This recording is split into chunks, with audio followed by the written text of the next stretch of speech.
What's up, everybody? Welcome back to the Face to Face with Hayden and Brad. Brad, Warrior Sense. We got a lot to speak about. Of course, last week we didn't do a show, but we're here to catch up. Yeah, that's on me. I apologize to our 10 YouTube followers. No, I'm joking, you got a lot of YouTube followers. But yeah, last week I was man down. I think I may have had the COVID. It could be back. Oh no. Yeah. It's back in town. I could be back in town, and I brought it back from Cape Town. So it was man down, like Landile Eke. Yeah, like exactly. That was a good one. But we missed a lot, so we've got 2 weeks to catch up on, 2 weeks of results, and we have a bit of upcoming events to speak about. Yeah, so there's been a lot of things that have happened in and around the country as well, not just internationally, but around the country. We've had Fight Island, which obviously that was a talking point. There were a few good talents that came out of that show. Yeah, that was 25 October. That was Fight Island.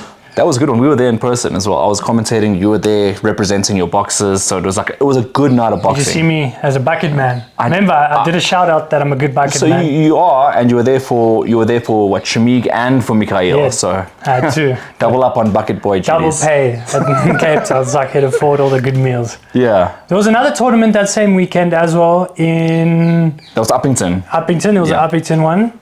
Yeah. We can chat about some of those results. And then we had last weekend where you were commentating again. You had Aquila Promotions. Yeah, that was a good show as well. I mean, it doesn't stop. I mean, the local boxing scene at the moment is so good that I think that if we can keep up with this every weekend thing, because we got 1st of November, 8th of November, 15th and 16th of November. Then we take a little bit of a break and then we're back again at the end of the month. Yeah, no, I think there was also a show in East London last weekend. I think October must have been the most shows in 1 month, I think. September was quite quiet, and then all of a sudden October came and it was like boom, boom, boom fights. And it was like really good. Yeah, so September I think had like maybe 2 or 3 tournaments max, I think, if I'm not mistaken. Yeah, I think this year has definitely been like a massive year for South African boxing. I know there's no Riyadh season here yet, but we had our own version of it, I guess, because all the promoters were busy. We had like 10 new promotions just in Gauteng alone. So it's been a super busy year. What do you make of all the new promotions coming out? That must be good news for the boxers. Well, I think it's really good because the boxers just need to be active. And what I also like is there's a lot of new promotions, but I see a lot of promoters that have their own signed boxers, putting their boxers on other shows. So that means the guys are having a lot more opportunities, and now we're starting to catch up in terms of the amount of fights that the international fighters are getting at the beginning of their career. Yeah. And also a lot less postponements. I mean, a lot of the new promoters seem to they set a date and it happens. When, as you've seen in the past, you've had a lot of promoters that set dates and they just postpone until the fight gets cancelled. So we know about that postponement life. We want to keep so I think our board gets a shout out because they obviously, all the new promoters that have got licensed have obviously showed up and they've done their due diligence and checking that these guys are legit. Stop disappointing boxers all the time. So yeah, shout out to the boxing board. Not the judging board, just the boxing board. Yeah, it's up and down, right? I mean, it's when it comes to decisions, I think every country has its problems. I think South Africa's definitely got its big problems. I've seen some shockers this year. I heard there's been quite a lot of controversy in the Eastern Cape on the last few shows. For Jeff Magagane. Well, that's just one that I heard. Yeah. I heard it's been a lot of the Eastern Cape shows now they're seeming to be pretty biased towards this. Maybe there's not enough tournaments there for the judges to get regular practice in because there's just been some shocking results. Yeah, very home favored results. Yeah. But I think maybe should we get started with local results? Let's go, Rin. Let's go first, 25 October. Let's go quick. Fight Island.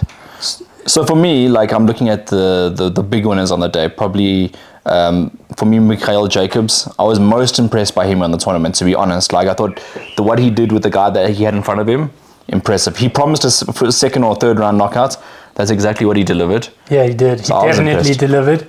He dropped the guy twice, I think, in the second round. 3 times, actually. Third time stoppage. He's so clinical. Like, he just looks so polished for his 19 years on this earth. He's like a sniper. So he's got that southpaw. He's got his arm I don't know. It's not really Philly shell, but he's got his arm down. He was actually the SA kickboxing champion, which usually means you have quite a weird style. Sometimes they have their hands like that. I don't know, the MMA style. They want to catch things. But he's got a really nice style and he's got super quick feet. So the guy he beat is actually the Western Cape champion, funny enough, but they didn't fight for the belt. That guy hasn't actually defended his Western Cape title in like 3 years. But provincial standards, 4 wins and 8 losses, and a provincial champion. Yeah. Like, and then that's he shocking. cleaned him out, finished him, and he's back 13 December, and he's actually going to be fighting for that vacant Western Cape title. But we'll put more. Deservingly so, yeah. I mean, he's really good. Only 19 as well. Only 19 years. I think his ceiling is really high. Let's put it that way. I was looking at some of the other guys. I mean, on the tournament itself, I'll say that. You want me to zoom in? Yeah, please zoom in on that, because I wasn't overly impressed with the matching. I'll put it that way. I thought some of the matching was a bit of an easy touch.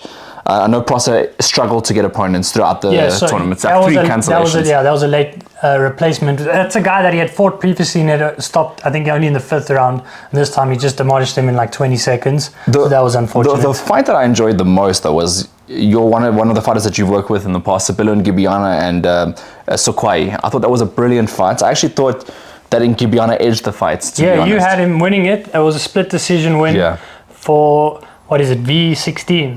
V16. Yeah, there's V12, Jackson's M3. That was increasing engine sizes. Yeah, engine sizes. But Sabelo gave him a run for his money. Unfortunately, he lost that on a split decision.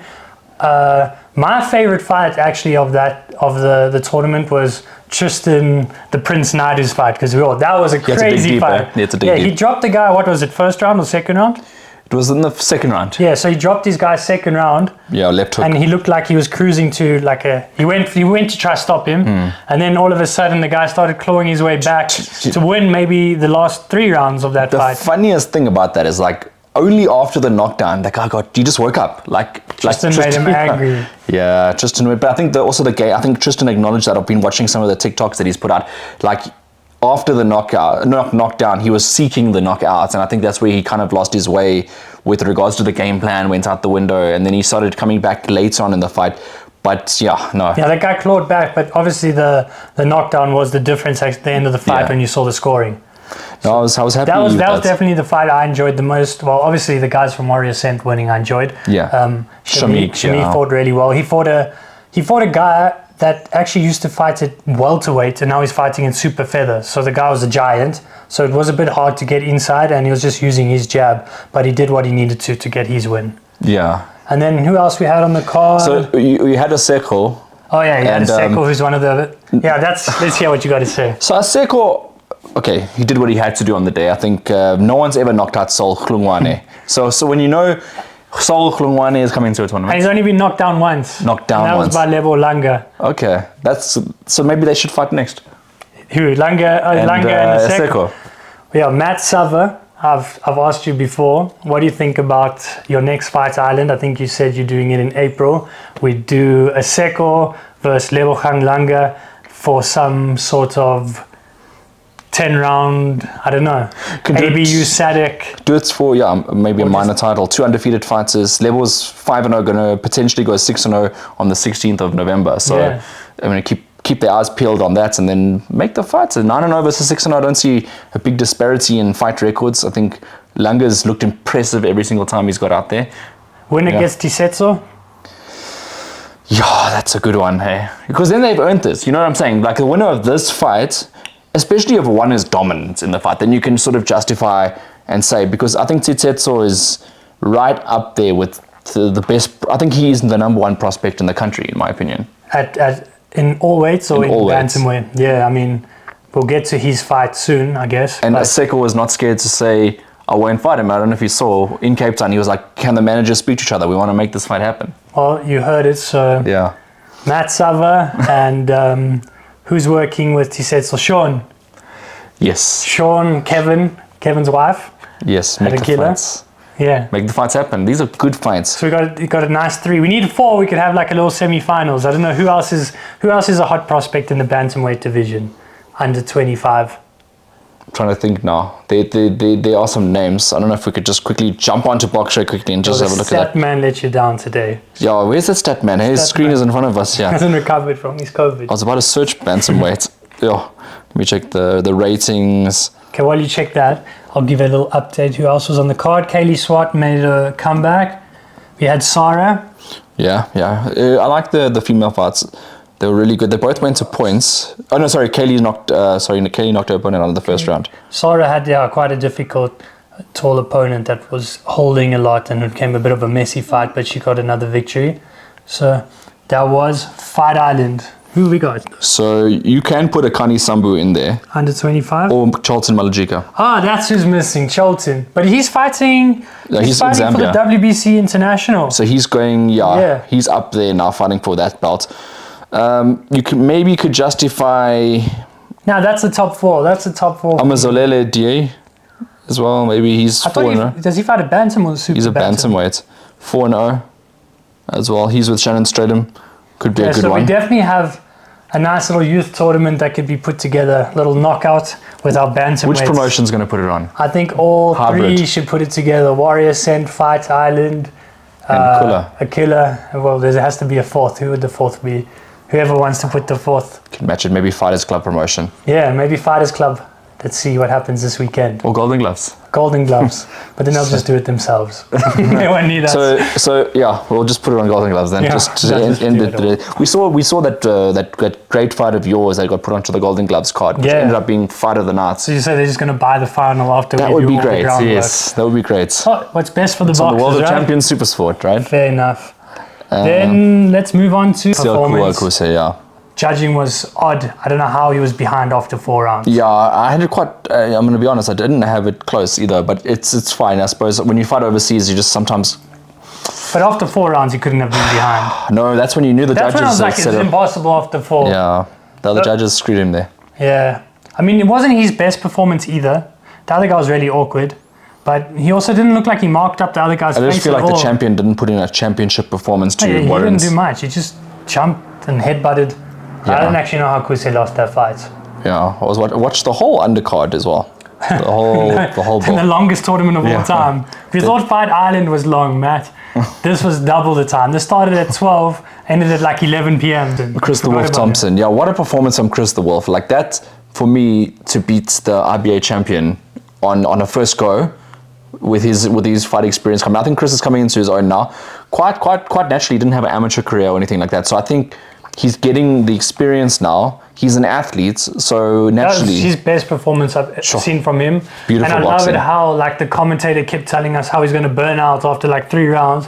And then he even started throwing more body combos, grunting like a wolf. Got to be honest, I was on the edge of my seat with that one. Yeah, I was scared he was going to get caught by something because the other guy looked like he was holding back and something was going to come, but he wasn't holding back. He was just getting overwhelmed by Chris's work rate. The Russians can't fight Chris because even the last time... Is that going to be like the thing? Russians can't fight Chris. Russians cannot fight Chris the Wolf Thompson because I'll tell you why I say that. T-shirt. He beat the last guy as well, but they gave it to the Russian. I thought it was a harsh decision when he fought. I'm trying to think of the guy's name now off the top of my head. Really good amateur boxer, Russian guy. I think they just gave it to him. They just gave it to that. It was a close one, but they gave it to the Russian guy. But for me, it wasn't close. Chris won almost every round in that fight. So same like this fight, he won almost every round. Exactly, and they made it close. So again, a shout out, Chris. I see he's on vacation. Yeah, enjoying himself. He's just checking out where you're going to be in December, I guess. Yeah, scoping out the venue for your baby moon. Let's see. Last weekend. This is going to be a bit of... Okay. I got some takes for you here. Okay, can I start on the positives first? I thought 2 boxes. Positives it looked like an amazing tournament. It was an amazing tournament. Sold out? Sold out again for the 4th time in a row. Kevin Lorena doing a phenomenal job. 3 fighters that stood out for me on the night. And his wife, she's the promoter. Geraldine Lorena. Lorena. Cleo Carreri, Mati Kinka, Lindu Kuzwayo. Phenomenal performances across the board for those 3. Okay, so the 2 guys from Sean, Kuzwayo, that was my guy of the night. That was an unreal performance. He destroyed that... Lowell. Destroyed him. Yeah. The guy looked like he was ice skating. I was saying, when you tumble, you're on the beach and you come off your surfboard, like he looked like that's how he got taken out. He got cracked. Kuzwayo was on... That's the best, like his best performance. I think he had a draw with Jeff Magagane. Yeah. Anything to do with Jeff Magagane is going to be a weird result, clearly. He's a hard fighter, Jeff. He's very experienced. Uncle Jeff, he calls himself. He's an uncle, not the other Uncle Jeff. No, it's a separate. Yeah. They're 2 different. 2 different ones. One's a featherweight and the other one's... One was what? A promoter. Heavyweights? Really? No, I don't know. I don't have to. I just have to check on that. That was a standout performance of the night, definitely. Well, let's just say the local standout performance of the night. Yes. because the standout performance of the night would obviously have been in the main event, which we'll get to. But Kuzwaya was unreal, and then Tisetso took apart, how do you say his name? Michael Darius. Darius, yeah. He also destroyed him. So both guys... Darius been in the ring with some top guys though as well, like, you know, Ronald Malindi. And if you go into his fight record, you can actually see that he's been in with 3 other top fighters, and he's never won against them, but he's shared the ring. He's gathered that experience with them. So he was an experienced guy, but Tisetso took him apart. And if I'm correct, Tisetso was the main sparring partner for Kafu before he fought Rodriguez. So it just shows you what level that guy's at. I think he's insane. I think a title shot's due to Tisetso next year. I definitely see, because Kuzwaya got an IBO Africa title shots. I think that's the same thing that probably goes for Tisetso next year. If not, maybe international. But there's other things that we can do. Like I think more positives. Leo Carreri with a statement. Was it left hook? Brilliant. Yeah, left hook. But for me, it wasn't even the knockouts. It was more so the defensive improvements that we saw from him. He didn't get hit as much. We saw against Orban Beto and Dala. I mean, that was a hard fight for him. He was all over the place. Yeah. So he was mixing it this time. He was a bit more intelligent boxing this time. Yeah. He took his time. He's 18. You know, he's got a lot of power for someone who's 18 years old. Did you see how he rocked that guy? He rocked his equilibrium. Let's not forget, Kaptein's beaten the current South African middleweight champion Pilalani Khumalo by a stoppage. He's got a draw with Brian Taser, so he was credible coming into this fight. That is a massive victory. I think Leo could be.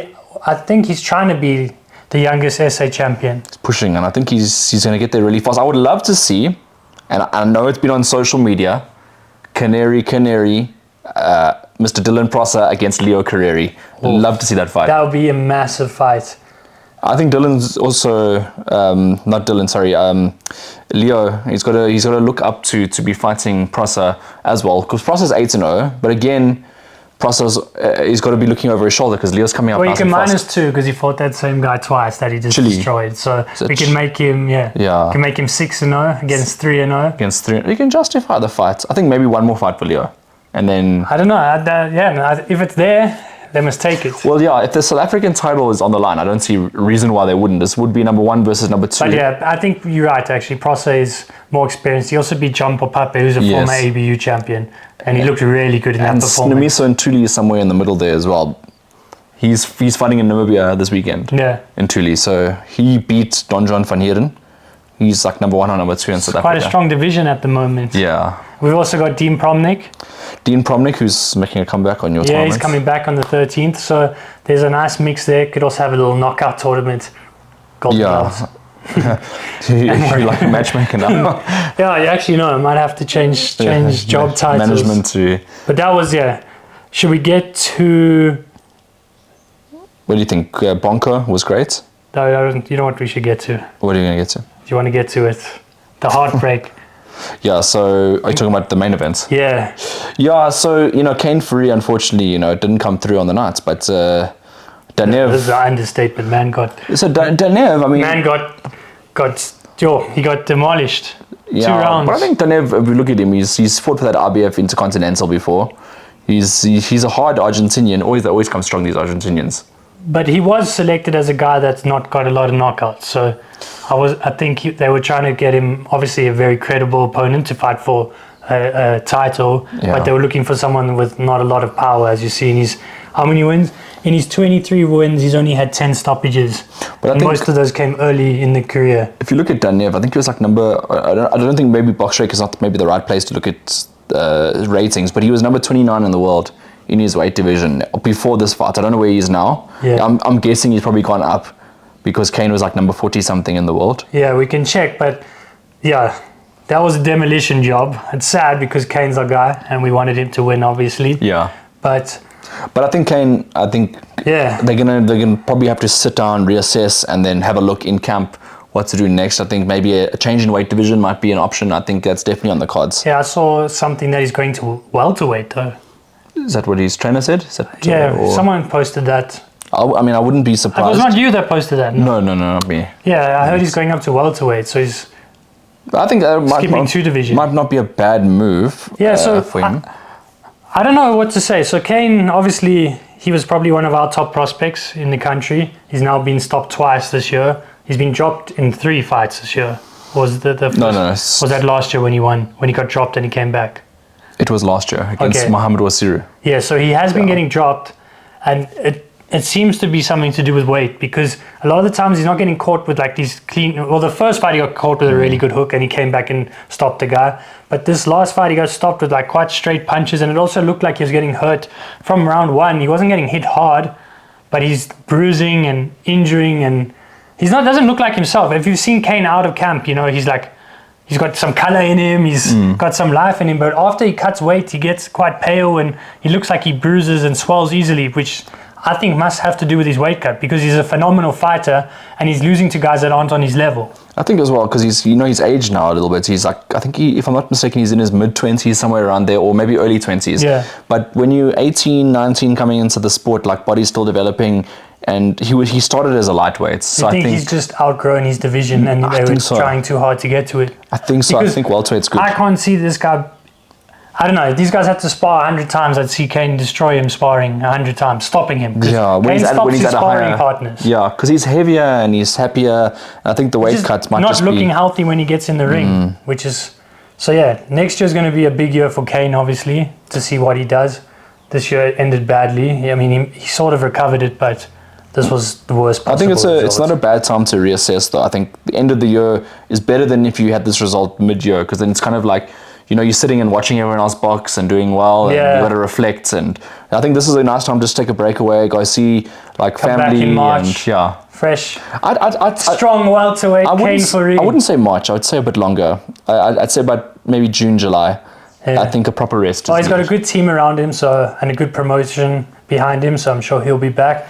We wish him the best. Yeah. Like I said, I think he's a phenomenal boxer, but he just doesn't look like himself when he's making these weight cuts. So that could definitely be the reason. For the other guy, I don't see him going really anywhere like to world title level. Maybe the IBO because he's in those rankings. But I don't think he was a phenomenal opponent. He was definitely brought here as someone that was beatable. Look, I think that what's going to happen with Danev now is because he's gone on the road and he's beaten Kane, you're going to get a lot of people calling him and saying, can we match against you? We're going to see what happens, I guess. So we'll definitely be seeing him. And then a little bit more of that card before we move on. So Gary van Staden. Gary had a nice win. Yeah. You had Liam Fox draw. I thought he won 3-1, but I mean, I could justify how the judges could have maybe gone for a draw. If you looked at it and analysed it pretty deeply, I think he definitely won the first 2 rounds, and then the last 2 were debatable. Definitely not the last round, but I think I can see how the judges scored that way. That's really nothing. It's probably going to actually let him box with a lot more freedom now that he's got that draw. But when these guys are all trying to get these unbeaten records, are so scared to lose. A lot of that fear is lost when you had a draw or loss, that he'll maybe box with more freedom, and he's still super young. Well, he's in the same weight division as Mayamiko Musland. Yeah, I wouldn't bring him there. That's my personal opinion. So you say Muslim? That guy can crack. But let's see what happens. They got similar fight records now. Yeah, but Maya can mix. I wouldn't mix it with Maya. You'll see, he's fighting a really He's up next now. He's got another. Yeah, so he's fighting obviously on the 16th of November at Mayhem at the Market 2, and he's fighting against Lancelot Moyo, who's Kane's beaten in the past. That's a hard fight. That's a big step up in competition. Yeah, Moyes a strong, as you say, obviously Kane stopped him, but that's not a reflection, because I think at that stage Kane's momentum in his career was just building like and that guy's crazy. 6 wins come with 6 knockouts, so that's going to be a really good fight. Do you worry about that fight? Is it a hard fight? I don't worry about any fight, because the amount of experience he's going to gain from that fight will be that'll be a huge game changer. So if Liam Fox wants to fight him after that, Liam, you're most welcome to fight him. Would you put that fight on? Win or lose? Yeah, 100%. I'd put that fight. Like I say, you seeing it as quite a close fight, so we look to put on even match fights. So that's at 50-50. I'm sure Chad would definitely want that on his card. Chad Jacobs, Chad aka Al Heyman from South Africa. Yeah, Al Heyman Jr., wherever he is playing golf. He'll put that on his card for sure. And then what else did you have? The nuclear bomb, Simnikiwe. Yeah, he destroyed his opponent. Can't say much from that opponent. No, I think that was a good. From a confidence point of view, he needed something like that. I know that we don't typically like to make matches like this, but I think he in particular needed a booster, and I think next fight out they'll put him against someone a bit more stronger. They can't match someone with that much amateur experience against someone like that. Transition to a new camp as well, so I think new learnings and. No, they gave him some They gave him a buffet there for him. But he did what he had to with his buffet. Yeah. What else have we got? That's all our... A buffet. Yeah, that was a buffet, man. So that's it. I think that's all our results. Yeah. We missed Wardley. So let's get into that one. Wardley, what's it? Wardley Parker. I watched that one. We just finished Fight Island and we put DAZN on our phone and we were watching that fight, and I thought that it was a great fight. Firstly, I thought it was going back and forth. Thought Joseph Parker was ahead in the fight for sure. The timing of the stoppage was a bit for me not right. So if they had stopped it 30 seconds earlier, I understand when he was landing clean. Yeah. But just when he was missing and it was catching it on the gloves of Parker and the referee jumped in at that time, I was like, that's a bad time to stop a fight. It wasn't a great stoppage, but what you can see from that stoppage was that Parker didn't say anything afterwards. So he clearly was hurt. There was no complaints. I don't think even his team filed any complaints. So he was obviously feel bad rocked. for him because he was like... Yeah. Remember how we were saying that this guy messes this up? He was meant to fight for a world title for like the last 3 years and now his chances are gone. I mean, I doubt Wardley would want to do a rematch. I think Wardley would want to go straight to Usyk now. You know, so what's Wardley's record like? Now it's like 20-1? 20-0-1, sorry. All but one was a knockout. And his story is crazy because he was a bouncer at Matchroom and now look at him. Yeah, he was a white collar fighter. Now he's going to fight Usyk next, which I don't see him beating Usyk though. No one beats Usyk. Yeah.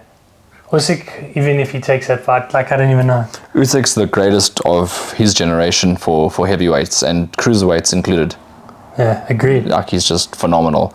And that's our recap of what's happened local and international. That's a recap, but the it's last 2 weeks. But they've got exciting boxing coming up. Yeah, now we need to move on to what's upcoming.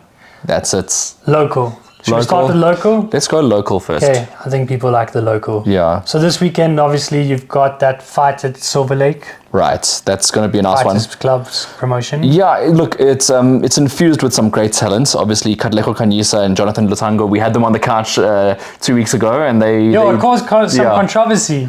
So yeah, Fighters Club, we made your fight much bigger than it is. Well, not bigger than it is, a bit more publicized than it was. I think definitely a lot of some tickets reaction for Brad. You want some tickets? Yeah, some tickets. Come on, we're doing some free promotion. He sent some tickets our way. With the game driver. Here there's like a game drive included the next morning, yeah. That's pretty lekker. Yeah. Lutango versus Kanyisa. It's interesting because do you know what? Both guys are super confident. And I can see their arguments.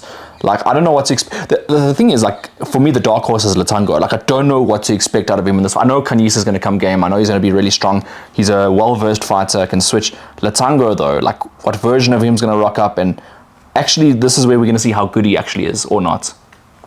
Yeah, I guess so. It's going to be a yes or no from him. So Katz, we know is good already, but I think we're going to see if Lutango is. Yeah, Katz. If Lutango tries to outbox Kat, I don't see him winning because Kat's a much more skillful, slick boxer. Mm-hmm. But he also can't just go for a knockout, so... You just get outboxed if I think if he forces the knock, like trying to knock him out, yeah. So maybe, I don't know, do you think he's going to try to be a counter-puncher? That's what I sort of see him... He's got long arms, you know, he's got like nice, but I don't see him being calm, if you understand what I'm trying to say. You think he's just going to go... I saw the way he was 8 November on the couch, and I was like, there's no way this man is going to stay calm for so he's just going to come swinging. I know he always tries to catch guys with that left hook of his. That's his favorite punch. Yeah. He's going to come up, but I'm sure Kanyisa's prepared for it. Yeah. So I think he's going to have to maybe try counter-punching, because if he's the one coming forward, he's just going to get outclassed. He's got to be smart, and I think I don't know, maybe he won't be outclassed. Maybe he's a better boxer than we know. But what I've seen, I haven't seen him... By the way, I saw one of your boxers calling out the winner of this fight. Oh, Mr. Masamba. Well, I don't know if it was him or if it was a fan or if it was just... I don't know who said it, but someone had written it on a story. But I know indirectly it's coming from his side. So you think one of these two are prepared to fly to Japan to fight Mr. John Masamba? To be honest, no. Not to disrespect him, but I think because he's only had 3 fights or 2 fights. Yeah, he's only had 2 fights. So he's having his 3rd fight now in December. So I don't think he might be great, but what is the game? What is it to gain from Lutango? Well, they're going to get to fight in Japan, probably on a massive card. They'll probably get paid better than they're getting paid here. Do you think that they'd? I don't know. Do you think the matchmakers would be between 2 African boxers in Japan? Yeah. Really? John. They love John. John's a big name in Japan. Big name. He's fighting a guy now with like 36 fights. I see it more the case for like a Lutango because you know, and the reason why I say that, Kanyisa is already within the IBF ratings, so it would make sense to keep him moving along those ways, because we've seen. You're saying it makes sense to keep him away from John Masamba. Well, it's not. It's not keeping him away. Yeah, like you know what I'm saying. Like what? Like the gain. Nah, but John, boxing. You must remember that boxing is a long-term sport. Fair. So it's like if you take a short route, and if but it John doesn't, wants to fight now. He told me, DM me. He's like, bring me anyone. I think John. So whoever wants to fight John in the super featherweight division, is it hard to find a match? From number 1 to number 10 in Africa, John's willing to fly out there. John's a man and now. school you. He's like John's the main man in Japan. Yeah, he's the main man. He's ready to whoever top 10, whoever wants him, he's ready.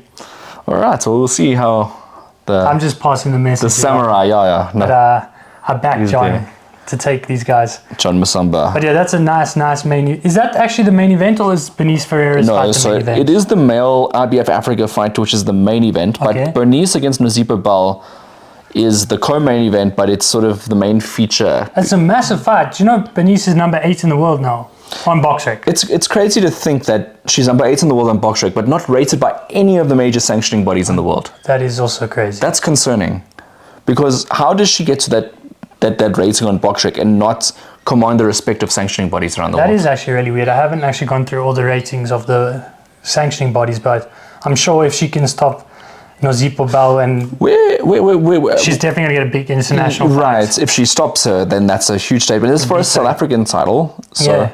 Now, I think next year, Bernice will definitely be overseas.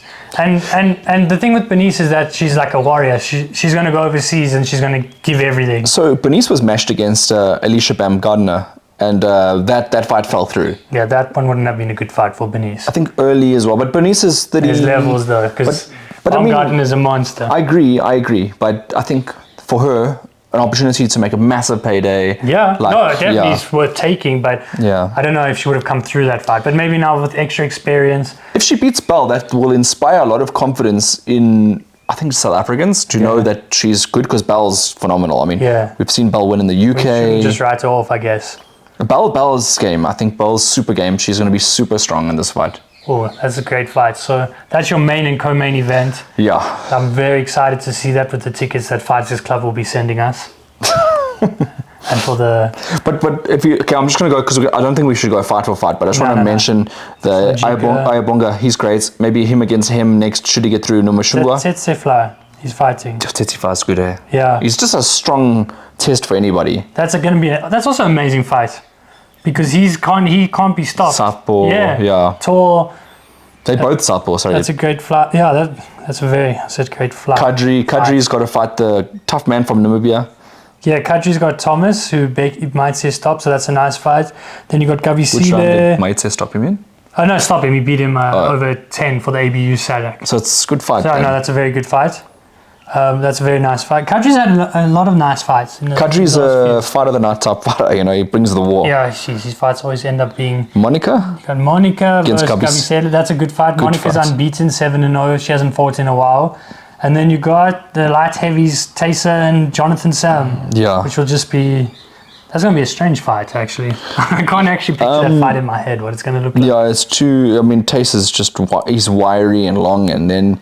Jonathan Sam's coming off a... He's likes to lean on you and but sweat on you. He's undefeated, right? And he's in the same weight division as his cousin, Brian Taysa, who's the current South African heavyweight champion. So I wonder if they build through the rankings, can they make a Taysa versus Taysa? A cousins fight. Yeah, that'll be great. I'm sure they've had lots of fights, not in the ring. In the streets, or at home, and the Taysas. That's a boxing family right there. The other one here, 2-0 versus 2-0. Talent Moyo. Now I know of him. I'm not sure of Mapoko too much, but I know Talent Moyo because I went to interview him before the fight at Sebastian Rothman's gym. Yeah, wasn't he a different weight though before? I'm not sure. I swear he used to fight at featherweight something, and now he's fighting at flyweight. Really? I'm quite sure. And he's super bantamweight, so... But he's actually, he went for a sparring session with Tsitsetso Matikinka as well. And he was just getting in some good work. I think Tsitsetso was a boss, but I think Moyo went to go sharpen up his tools and test himself as well. Yeah. So that's what's coming up this weekend. I don't know if there's anything else going on in the country, or if this is the only big show this weekend. Yeah. I've not seen any... We're going to mention that other fight that you have there next week. The fight, which other fight we got up here? The international one. I think we got everything in. This is this weekend, so we should probably mention that. You got Ortiz versus Erickson Lubin. Yeah. That's a sick fight. Who you got? I got Ortiz. I'm going with Ortiz on that one. That is a beast. But you know what really it pulled on my heartstrings, because Lubin says, like, he was doing this interview, I can't remember who it was with, but he always feels like he's counted out of fights, and he's also got an amazing amateur pedigree as well. So I don't know, it pulled on my heartstrings a bit, because I'm like, am I writing off someone that potentially has got the minerals? You got 23-0 versus 27-2. Crazy. WBC interim world super welterweight championship. Also can't go against Virgil Ortiz. Nah, it's a hard bet to go against him. And remember, his career got like derailed a bit. He got that like illness. He was like sick for like a year. He couldn't cut weight or something to do with like his blood. Be honest, if Ortiz gets through this, would you not love to see Ortiz against Jaron Boots Ennis? I'd love to see that. Because Ennis in his last outing looked like the best boxer in the world. But Virgil Ortiz is a beast. But I think Ennis will beat him, I guess. The only thing that slightly worries me about Ortiz is the fact that he is a bit injury prone. Yeah. And he can tendency to pull out of fights. So what else you got on this card? That would be a sick fight. You've got Amari Jones. You got... this guy's good, Darius Fulgham, super middle. It's a nice card. Is this PBC, or who's actually the promoter there? It must be a PBC card. It's in, where is this? Fort Worth, Texas. It's on DAZN. Yeah. Because PBC, they deal with obviously ESPN don't do boxing anymore. So yeah, that came to a conclusion. So and then next week we cover Ben Eubank too. I'm sure people... I'm going to look forward to that one. It's been a bit quiet. I looked forward to the first one. I didn't actually expect it to be that evenly contested. It was close for Ben. I thought Ben fought much better than I thought he was going to fight, being the small man. Everyone got a surprise, but this time I don't think... I see Eubank doing it again, but I think we'll do our predictions on that next week. You got Big Bomac back in the corner. Yeah, I think Warrior Sen should fly us to go watch that fight. Yeah, in the UK. I think Fighters Club should fly us. What? Oh, Warrior Sen. Yeah, Warrior Sen, yeah. We were just mixing it up, you know? We're getting funding from everywhere. Maybe next year, if we get enough followers on our show, maybe even dabble onto like a Spotify podcast. Sure. Maybe we need to do some international trips. Get some partners. We need our betting sponsor. On board. You've got your cool intro. We probably have to make a new one just for the show. Just for the show. Well, how's that logo coming along? Yeah, it didn't come out the way I expected. But guys, next year, so obviously it's going to be hard for us in December. We're going to have less shows in December because Hayden's going to be on his honeymoon or wherever he goes in December. I had my honeymoon like at the beginning of this year. His baby moon. Yeah. No. Sorry, I don't even know. I agree to December. That. Yeah. So we don't know what's going to be happening, but we'll have an episode. But you're going away though. No, I'm going for work. I'm going to be at the... you know what, guys? I'm going to bring you content from the convention in Thailand. You should be there. But you guys are IBF. We WBC this side of the couch. And, well, technically, I didn't wear my shirt today. I was wearing it yesterday. That's Saudi Grand Prix one. Oh, yes, you should be W. So we got that coming up in Thailand, which will be cool. I'm going to bring you some content, some RBO interviews. now as well. And then... we've got December 13th, the card in Cape Town, which we'll announce. But yeah, next week, let's make our exciting announcement. You say you got our most heated face-to-face episode coming up. Should we announce it? Well, we haven't got the one half to agree yet. Let's confirm that, yeah. You know what? Put it out there. If you don't put it out there, we just bring a replacement that looks similar to the person that doesn't rock up. As officially now, we've agreed to 50%. I'm just going to say this because 50% has agreed to this.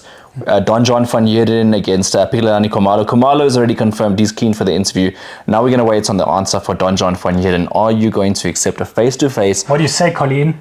On the couch. You're going to take it? On the couch with us next week. Yeah, Don John, I know you'll take it. Colleen, come on. All right, 100%. Let's call it. Yeah, that's a good one there. Of course, check out next week's episode. We're also going to do a catch-up with the similar type episode that we have today, as we always do every single week. Plus, we'll have the face-to-face, hopefully with... the keys are already out, bro. My car is parking itself right now. And Don John van Heerden, make sure you catch the show. And definitely not going to want to miss that one. That one, probably the most fiery one yet. If you thought Katlego Kanyisa against Latanga was fiery, just wait for this one. Yeah, we're even getting added security for this one. Yeah, awesome. Thank you very much, ladies and gentlemen, for tuning in. We'll see you next week.